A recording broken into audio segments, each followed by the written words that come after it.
Welcome to the Heavy Spoilers Show. I'm your host Paul, and this video we're breaking down Spider-Man Brand New Day. The next saga in the Spider-Man story is now here, with Destin Daniel Cretton taking over the reins from John Watts. Watts, of course, had his hands on the home trilogy, which dealt with Peter in high school. Did go better than my time there, to be fair, but we left things with Peter requesting the memory of him being erased from everyone's mind.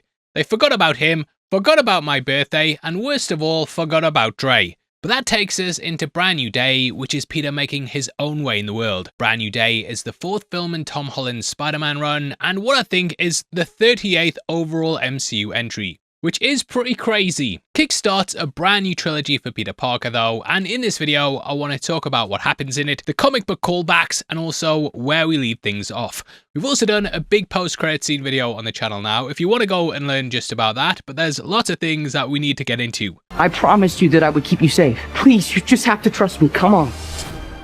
Fine. Now, the film deals with a couple of time jumps, with the initial opening taking place 9 months after No Way Home, going down in New York City. We see how the characters are able to remain simply a friendly neighbourhood Spider-Man. Having written a letter to MJ, he hopes deep down she remembers she loves him, but decides not to contact her because of the dangers his life's put her in. This allows him time to just be Spider-Man for the first time ever though, but the loneliness is starting to take its hold. Though he's beloved by the city, no one can really know who he is. To cope with the isolation, Peter's also developed an AI called Evie, which Cretton said was the closest thing he's had to a friend for several years. He still holds on to mementos of his past though, and is clearly unable to let go of Ned and MJ. Be it the Lego Emperor figure, MJ's old coffee cup, or the fact he's always checking out their social media, he's clearly miserable. But hey, they're happy, so at least he gets some solace from his sacrifice. I have to say though, I actually really like this setting for the chapter, as it kind of takes things away from being Iron Boy Jr. There's no Stark tech, no money or gadgets, and though the homemade fabricator is a bit far-fetched, I think it makes more sense having that than the Tobey Maguire version where he made like $1 million level costume in his bedroom. But to be fair, I have seen what some of those cosplayers do, and excellent work as well. Also, I know that the whole movie's far-fetched, yeah, before you start typing. But speaking of Tobey, Holland's version has taken a lot of inspiration from his suit in Andrews. It's definitely my favourite suit out of Holland's entire run, and it's got a lot more of a tangible feel than the ones that have come before. Marvel were of course notorious for doing a fully CGI suit, and this one is far more practical, tangible in real life, and yeah, just looks a lot more realistic. Kind of like what we had with Amazing Spider-Man 2, where it had the look of a comic book, but it was also clearly real. But yeah, we begin with him watching MJ and Ned start their first day at MIT, and then jump forward 4 years to where most of the film takes place. This gives us some incredible callbacks to several comic covers from over Spider-Man's long rich history. These include Amazing Fantasy 15, which was the Wallcrawler's debut. Created by Stan Lee, the cover was drawn by Steve Ditko and is one of the most famous images in comic book history. I came over here to the Spider-Man bookcase just to show you the Alex Ross one, which is a variant of it, but there's been lots of those throughout the years. We also have the Amazing Spider-Man 134. This shows Spider-Man clinging to the side of a ship while battling Tarantula, complete with a shoreline and figures in the bottom left. Amazing Spider-Man 345 also gets a nod too. That has Spidey swinging at the camera while dodging boomerangs. Other stuff is referenced as well, such as the Tombstone cover being brought to life too. The movie touches upon stuff like the Amazing Spider-Man 318, and the cocoon and webbing stuff was shown on the Evolve or Die covers. This included the web hammock that appears later on. New Avengers 27 is clearly recreated as well with the arrival of the Hand, and we have stuff like the Amazing Spider-Man 318 featuring Scorpion. We also have the Punisher too. Amazing Spider-Man 129 had him aiming a rifle at Spider-Man, and though that isn't fully brought across, there's clearly some stuff there when the characters interact. Anyway, MJ and Ned return from MIT, and one day Peter notices Ned in a convenience store, along with some lovely B-roll on the shelf. I spotted you sneaking B-roll into the movie, Tom. I caught you. But he follows Ned to his apartment and sees he's having a party, and it's here that he meets MJ once more. We also learn that Ned's been searching for Spider-Man so he can thank him. He's got a big board of suspects, including one saying Carlos Rodriguez, who in the comics was a member of the Y-Men. He also suspects that Flash Thompson or his teacher Mr. Harrington are Spider-Man, and they were obviously also at the scene when they were rescued. Ned has also developed the Spidey Tracker app, which becomes not only a plot device, but is also a bittersweet reminder of their former friendship. This is like a major thing that plays in the ending of the film, especially the post-credits scene, and we'll talk about that more as we get to that later in the video. But after No Way Home, I did kind of want a bit of a break between them all meeting back up, and did sort of want a movie in between. However, it has been 5 years since No Way Home released, and with the time jump in the movie and the time that's passed in real life, I do think enough time has passed where I can see them meet up in the next film. Unfortunately though, MJ has a new romantic love interest, which is kind of playing off Paul in the comics. He was really hated around the time, and here he's played by Amanus Vandy, who you'll probably recognise as Ezra Bridger. Now, he isn't in the movie at all really, and there were rumours of him being Boomerang, but that doesn't ever materialise, at least here anyway. But Peter seeing them kissing spikes his anxiety, and he returns home and crashes out, awakening to find that he's mutated and sprayed white stuff all over his apartment, which is a metaphor for something there. We see that he's becoming more like a spider. Now that's a really, really groovy mutation, but this all plays a big point in the overall plot. I have kind of been telling stuff out of order, but what this movie's really about is suppressing mutations, government overreach, and how Peter unintentionally almost gets someone killed.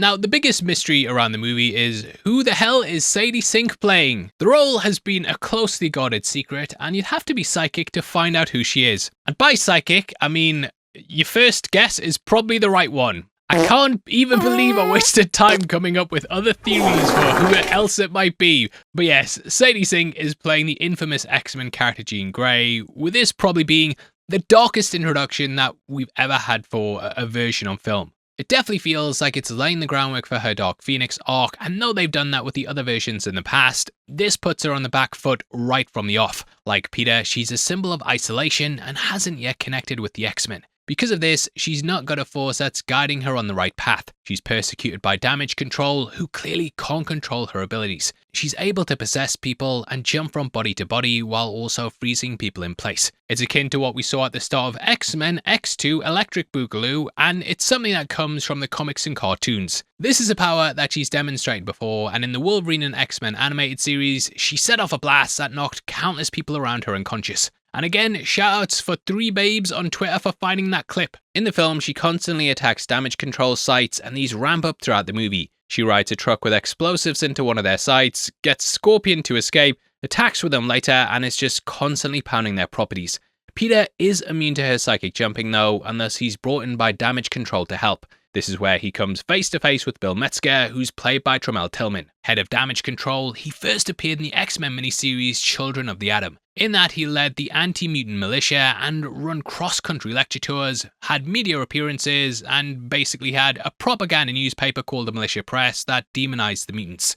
In the comics, he was killed by Magneto in Children of the Atom issue 6, and it was kind of a deep-cut character that represented the organized anti-mutant sentiment within the government. We also have Lisa Cole-Zayas as Detective Jean DeWolf, who comes directly from the comics. Now, Peter learns the truth about Jean throughout the movie. In the film, we discover she had a sister named Sarah who was psychic like her. Though we don't see much of their interactions, it is pretty clear that Sarah was the strongest psychic. Sarah is someone who comes from the comics, but they have done different versions throughout the years. But in some, her death's what sets off Jean's mutation, and the trauma of this is something that they mirror in the movie. In the comics, this then led to her being taken in by Xavier, where she was the first mutant under his wing. There's also other versions that are a lot older than the version we see here. These had Sarah being kidnapped alongside Jean by Atuma, who wanted to breed with mutants to create a colony on Earth that he could rule a planet with. So nothing like what we get in the movie there, other than the kidnapping thing. But Sarah is caught by Bill, and we learn she was experimented on by the villain. This was in order to map out her brainwaves so they could recreate the electrical patterns that allowed this ability. We discover that Sarah sent out a psychic message that said VMAX, and Jean's been hunting for this. Peter ends up looking for it too, and he meets Yelena Belova, who helps with the investigation. Now, Brand New Day in itself is a comic book that kind of acted as a soft reboot to shift directions for the webhead. It isn't really like a self-contained storyline, but it's more like a kind of new direction for Peter, and the overall arc spanned several years. It was built out of the consequences of Civil War, which had Peter pushed forth as one of the faces for the Superhuman Registration Act. Initially pro-registration, we watched as he switched sides throughout the run after seeing firsthand how things had gotten out of control. However, in fleeing with MJ and Aunt May, Peter didn't have the protection of the Stark side. Peter's identity was out there as well, and thus his loved ones were targeted. May was shot, and though she wasn't killed like No Way Home, the danger she was in made Peter reassess what his life was costing those around him. This then takes us to Spider-Man One More Day, and in the comics, Peter managed to save May's life after making a deal with Mephisto. In exchange for this, he'd trade his and MJ's love, which was something the villain had his sights on. Their love was said to be something for the ages, and a force greater than the love shared between most. So Peter exchanged this, but did add in an extra caveat. People would obviously still know who he was, so he requested that everyone forgot he was Spider-Man. This gave him a brand new day to start things afresh, and it was wildly controversial at the time. Now obviously, the MCU isn't beat for that, and in the comics, Peter wasn't actually erased from people's minds. Those around him still knew he existed, it's just they didn't know he was Spider-Man. But Brand New Day actually introduced a lot of things like new characters, new villains, a big arc built up from the shorter ones, and a return of Harry Osborn. Peter also went back to working as a photographer for the Daily Bugle, and it basically gave fans a sort of back to basics Peter Parker. I do even wonder if they're going to take some bigger aspects of this arc and adapt them later down the line as they lean more towards the horror stuff. With this movie, of course, having lots of body horror elements. Now throughout the film, Peter begins to mutate and evolve. In the build-up to the film, this led to a number of theories about him possibly being Man-Spider or even possessed by Venom. The both of which I made videos on, because you've got to milk it. But the mutation stuff builds off arcs such as The Other, the Six-Arm Saga, and the Man-Spider stuff from the comics and cartoons. With his evolution comes organic webbing and a number of power-ups that make him even stronger. Thematically though, it plays off the idea that in moving further away from the Peter persona and more towards Spider-Man, that he somewhat becomes more of a spider himself. The idea of going to the dark side through mutation is also reflected in Bruce Banner, who starts off as an unlikely scientific ally. We join him working as a professor at Empire University, where he's still using the inhibitor device to keep the Hulk in check. Peter ends up going to him for advice on how to build a universal inhibitor to keep his mutation at bay. We also get a moment where a student asks why Thanos didn't just use the Infinity Stones to make more resources, which is one of those things that was even asked of Josh Brolin during interviews. The answer is Hulk smash, but Banner gives Peter some actual advice on the science behind the inhibitor. After some failed tests, he finally gets things in place after a little help from MJ. Now, he gets close to her because Jean threatens to harm her if Peter doesn't get out her way, so he takes her to the Punisher, which, I don't know if I'd be doing that, mate, yeah, but the two kind of bond. James Bond. Now on the way, we get Jean really messing with his head. Like, mate, this was very cold, and she basically takes over MJ, starts questioning things, figures out they were close, and plays the whole thing that she's realizing she knew Spider-Man. She then kisses him and pretends like she remembers him, and then throws her off a building akin to the death of Gwen Stacy. Now, I know Peter hasn't been through that, but mate, at that point I was like, #Bill was right, mate, this bird is evil. But going to Punisher does kind of build off the cameos that have happened in the other movies, and just sort of fleshes out the world of New York. Matt Murdock of course appeared in No Way Home, so it feels like a natural evolution from that. Castle appeared in Daredevil Born Again, and One Last Kill, with his kind of carrying on some of the plot threads there. One Last Kill actually apparently ended with him heading out of this movie. It's not major things, but stuff like the Kingpin Mayor plot carries over in minor ways where Peter gets the key to the city. Shoutouts to Ryan Airy for pointing out that the Punisher and Hulk both kind of thematically represent the opposite sides that Peter's battling internally. Punisher is someone who's lost his humanity, and now is someone who's a vigilante 24/7. On the flip side of this, Banner has something in him he's repressing so he can live a life as Bruce. The arachnid DNA starts taking over, and you wonder if Peter can go back to his humanity. Anyway, Peter's device is a way to stop Jean, as it will hold back her powers. So she ends up taking Bruce to the damage control skyscraper, where she once more tries to break in the vault. Frank is ushered on by MJ to go and help, and we get the first round with them battling Professor Hulk. Absolutely killed me how Castle just keeps shooting away, even though we all know guns are useless, they do nothing. However, the explosives seem to work, which gives Jean an idea. Taking over Frank, she ends up strapping them to the vault, and this helps her blow open the door.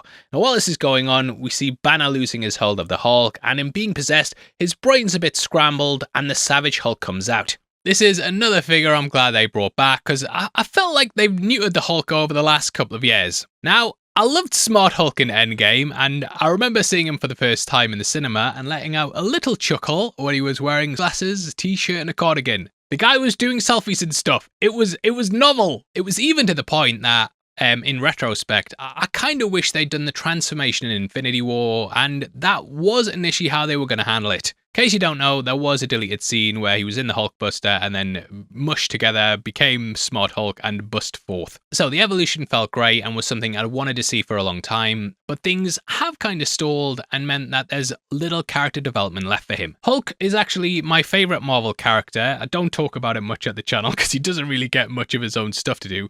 I would love to do an episode by episode breakdown of the Incredible Hulk 70 series like I've been doing with the X-Files. Don't know if I'll have time. But yeah, love the character, and I'm really hoping that this kind of lays the groundwork for World War Hulk to be brought to the screen. So yeah, hopefully this opens the door for that. The pair have a massive battle in the skyscraper that feels like it's riffing off elements of the helicarrier scene in Avengers. It's cloaked in darkness at first, shot to be terrifying, and just feels like a real back to basics thing with Marvel's angry green giant. Peter also busts out the shocker gauntlets from Homecoming, which are at the location. You see, Damage Control go with the idea they can turn something bad into something good, and this is what they've done with villains like the Hand. Deep down, it's what they wanted to do with Sarah and also with Jean as well, and Peter helps to capture her in this moment as she finally gets to Bill. Before passing out, she utters the name Sarah, which of course connects to her sister. Peter then asks Bill about this, but he lies and says it was an ex-colleague he thought about when she entered his mind. Say ex-colleague, dead colleague. But upon returning back to MJ, we see she's discovered his letters that he'd written at the start and wants a conversation with Peter face to face. It's just as much of a gut punch as the one on the rooftop, as she says she doesn't love him because she has absolutely no memory of him. You can totally understand it too, as to her, Peter's a stranger who's just hiding behind the mask. The movie really asks if Peter can be Peter once more, or if the mask is the true face he's become. We then get the most awkward swing back home I think I've ever seen, but she invites Peter in to meet with Ned. The main internal conflict for him is whether he tells Ned about their life before, or if he stays isolated with the mask being the only part of him that people know and remember. MJ says they look like they were best friends, and even sketches them playing with Peter as he is, rather than Spider-Man. And it's in this that the conversation then moves to her possession, and how it was just like blacking out. So Peter figures out that Bill was lying, and we see his experiments on Jean. He races to their Roosevelt Island HQ, with MJ saying Peter, and Ned questioning who that is, which will become important in his recollection later. Now, it turns out that VMAX was actually what was written on Event, and it's the last thing that Sarah saw before she died.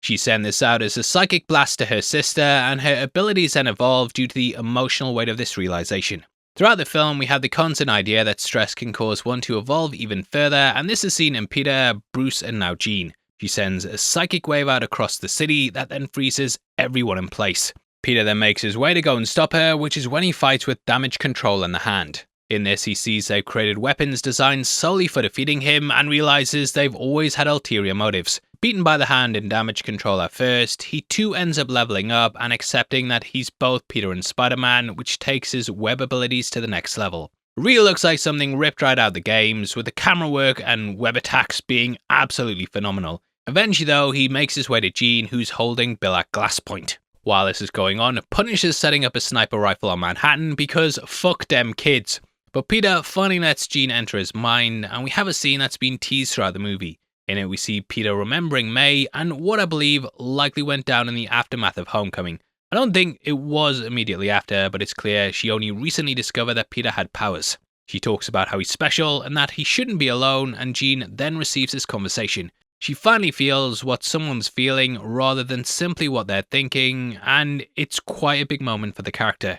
In the film, she has been able to puppet people and read minds, but has never truly stood in their shoes. Finally, she gets an emotional thing from going in someone's mind, and this changes her outlook completely. Peter eventually swaps places with May, and in this he says that he and Jean will have each other if they need someone, and it's about unity for these two people who've lost someone they love, and thus their weight in the world. Peter then senses Frank is firing, and he takes a bullet for Jean. She psychically keeps him alive and controls his breathing for the rest of his recovery, and he's rushed to the hospital by Frank in another moment that's ripped right out the comics. The guy is clearly devastated at what he's done, and I kinda want to know what happened in Seattle as well. Did they say Seattle was at it? But he's just glad he's back, and he dresses up as Spider-Man while Peter leaves the hospital, which is surrounded by adoring fans. Firsthand, he gets to see how much everyone loves the hero that he is, and it's such an excellent moment, even if he doesn't have the best clothes on. Now, if you want to support the channel and get some very cool clothes out of it, then definitely check out the merch store right below the video. The designs are printed on top quality fabric and they're tight around the chest and loose around the waist to accentuate your best features. We have lots of movie and Marvel inspired stuff there too, including one of my favourite shirts, which is this Cyclops Optic Blast one. There's also this classic Spider one as well, which we're releasing alongside the film just in time for the movie. There's loads of stuff on there too, and big discounts as well, and the more shirts you buy, the more money you get off, so go check it out after the video though. Anyway, we end the film with Jean heading on a bus potentially upstate. I'm guessing that her actions in New York may have caught the eyes of others, and though mutants haven't been fully classified as existing in the MCU yet, they are clearly out there. Ms. Marvel was one, and they're likely dotted about and hidden away.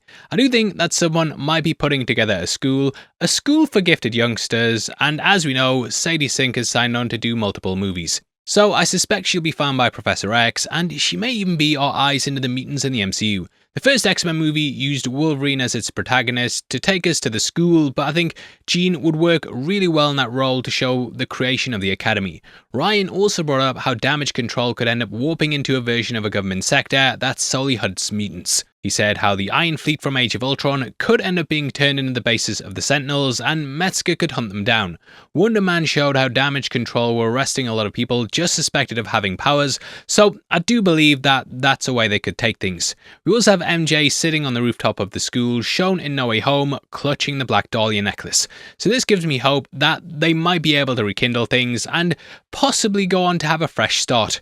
I did even wonder if this could hint that certain aspects are coming back beyond that. The necklace is something she shouldn't really have any connection to, and the rooftop isn't a location that she should really have ties to. But the fact she's going there and clutching this gift is quite symbolic, I think. Throughout the film, Peter also goes to buy flowers for May, which he then puts on her grave. However, when he takes them to the party, he gives them to MJ, which kind of breaks the repetitive loop he's in and means that he's now once more found the person who'll pull him out of his isolation. I did even wonder if Jean might even unlock her memories at some point, which I think would be a really good way to use her powers for good. But buying the flowers is where Peter goes next, and it's here he runs into Ned. Introducing himself, the pair then shake hands. Like something buried in his subconscious, they end up doing the signature handshake, and Ned has a moment of acknowledgement. Now, it's a similar thing to what happened with MJ, and it doesn't really make the memories come flooding back. However, this does show that buried deep within him, somewhere is their friendship. I think MJ's comments in the film do kind of highlight, though, that they may never be able to fully reconcile things. She basically treats things as being almost like a totally different person, and therefore it signals that things might never fully recover. It's almost kind of like what happened with Gamora in Guardians 3 and how stuff will never be the same again. Everything we have from our past is built on memories, and if they're not there or missing, or if someone else's experiences are in there somehow through the multiverse or something, or through a memory spell, then you're going to view that person completely differently. I've actually been doing a big breakdown on Edge of Tomorrow, and it kind of shares a similar idea. I won't spoil too much of it in case you're like one of the 10 people that haven't seen it, but it's basically a Groundhog Day thing where the day repeats for someone and not for someone else. Tom Cruise's Cage pretty much falls in love with Emily Blunt's Rita, but because the day resets for her, she doesn't have the feelings that he does, purely because of memory. Beyond that, Peter's identity has always been a major focus of the end of his movies. Homecoming closed with May finding out he was Spider-Man, Far From Home ended with Mysterio exposing him, No Way Home then reversed that and made everyone forget who he was. This new moment builds on that pattern, and it's sort of like poetry they rhyme. I did also wonder if Ned's wizard abilities, which were introduced in No Way Home, might be something that helps break the spell. However, just like with May where we didn't know what the aftermath was, we don't really know how long Peter got to spend with his friends afterwards. That's because in the post-credit scene, Ned's spider tracker tries to locate Spider-Man, but he isn't on this Earth. Starts in Queens, then zooms out and shows he's not on the planet. The tracker then scans space, glitches a few times, and then finally locks onto him somewhere amongst the stars. Now these glitches look a lot like the multiverse jump effects that we've seen in Into the Spider-Verse and when Venom entered the MCU. That suggests that Peter's out in the multiverse or space somewhere, and that's probably because of the events of Doomsday. Now, I do have a couple of theories about what could be happening, and the first of these, the biggest long shot, is that it's picking up Miles Morales. Obviously, Into the Spider-Verse and Across the Spider-Verse deal with the multiverse and a version of Miles being out there in the multiverse somewhere. The way the glitches appear, of course, tie back to that movie, and it does make me think that that might be a long shot. Donald Glover's Aaron Davis comments in Homecoming still leave the door open for Miles in the main universe, but because of those, I think the one for live action will probably come from the 616. My other theory is that Peter's now out on Battleworld, clashing with the heroes and villains of the Marvel Universe. I think either that or the Life Raft, which is something that some of the heroes of the 616 were on when the multiverse was destroyed. I did even wonder if this could be how he gets the black suit, and though Venom is on Earth, it may have travelled to space with him. That's because of a big moment that comes in Secret Wars A, where Peter's united with a black suit for the first time. That happened after the red and blue suit was destroyed, and he used alien tech to create clothing from his thoughts. A black organic blob then latched onto him, dissolved his own suit, and formed a sleek black and white costume. This also came with its own organic webbing, kind of like what Peter has in the film, though it's not connected to that. But this did of course lead into Venom, and could be a direction that they end up going for the next film. Now, I have touched upon, again, this more in an in-depth post-credit scene breakdown, so we are kind of just skipping past things here, but the final theory does spoil Doomsday, or at least it does in terms of plot leaks if the plot leaks are correct. But I am giving you a big heavy spoilers alert, so if you don't want to know anything that's going to happen, get the heckins out of here. I will forgive you, but yeah, I need to give you a big spoiler alert before we go into this, just in case the plot leaks are true. Are you still here? Okay, so the film is supposed to open with a major incursion between the Fox X-Men universe and Tobey Maguire's Spider-Man world. Tobey and Hugh Jackman's Wolverine are apparently fighting with each other to save their own reality. So maybe the Spider Tracker is actually locking onto Tobey Maguire's Spider-Man that's on another Earth. That would explain the glitches and also lead into the opening of Doomsday if the leaks are indeed correct. Having the X-Men as well also connects to the mutants and Jean Grey, and it just ties back to a Spider-Man fighting against a big mutant, which is a theme that is laced throughout this movie. So it does work as a post-credit scene on a thematic level as well. I'm not sure if that's the case, but it would lead nicely into Doomsday as well. And again, the glitching did make it seem like they were indeed tying into the multiverse. Whether that's with the incursions, Peter going to Battleworld, or something else, those are theories that I had when leaving the movie. And again, big breakdown of the post-credit scene is on the channel now that goes into a lot more depth on it. Anyway, that takes us to my thoughts on the movie, and I know every movie has an element of recency bias to it, but I think this is probably the best MCU Spider-Man film they've done. I don't think it's quite the heights of Spider-Man 2 and the Spider-Verse films, but this is such a great Spider-Man story that feels like it's doing real justice to the character and everything involved with it. The movie feels like a great comic book run, with it pulling in lots of villains for small moments, giving us a fantastic mix between humour and drama, and overall, it's just a step up across the board. We're in a time where the MCU has been on the ropes, but after Daredevil and this, it seems like they're really starting to get things back up to the level you expect them to be at. I know Thunderbolts as well was good, at least to me anyway. Fantastic Four I enjoyed too, but this just feels like they're really hitting things out the park. Tom Holland delivers what I think is his best performance ever, and the guy's having one hell of a month. Let me tell you something, Red. It's crazy that him, John Bernthal, and Zendaya are part of this and the Odyssey, and I think they could be in one of those historical Hollywood history months of all history. Both films are absolutely going to break the bank, and it's amazing seeing what they've achieved. But I think Spider-Man is swinging into a brand new day with such a strong start, and if this is the beginning of a trilogy, I cannot wait to see what they cook up next time. Destin Daniel Cretton has really taken the reins of the character, done his own thing, and somehow still evolved it from where things were. Plus, there's just so many nods to the comics that it's difficult not to admire everything he's done here. Spider-Man still remains one of the strongest characters in media history, and I think the guys absolutely nailed it here. I've left the movie on a massive high, and after being anxious they couldn't top the spectacle of No Way Home, I'm glad they toned things down a bit and gave us a more street-level story that aims to go after what makes Spider-Man Spider-Man.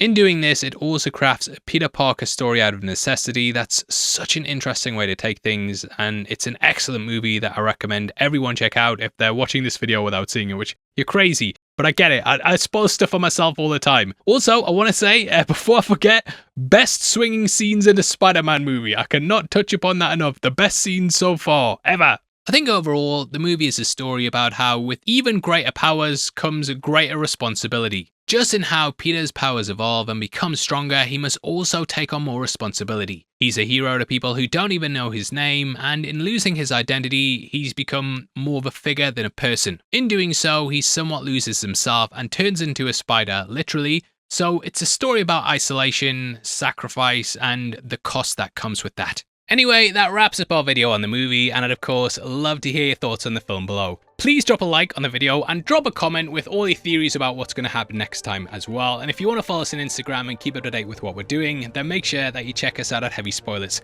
Did you know as well that members of the channel get early access to videos like this every single week, and for just 99 cents a month, less than $12 a year, you'll get at least one big breakdown a week before anyone else. That's like 25-cent a breakdown every week. Wow, what an amazing deal. But yeah, it costs less than 2 cups of coffee a year, and it all goes towards helping videos like this get made, so I really appreciate you guys doing it. If not though, thank you so much for watching this anyway. It really means the world to me, and hopefully I'll see you on the next one. Now, if you want something else to watch, we've got a big breakdown on screen right now, so go check that out right after this. It's the Odyssey. We've put the Odyssey on, so yeah, if you enjoyed the Odyssey, go and watch that. If not though, you take care, mate, and I'll see you next time. Peace.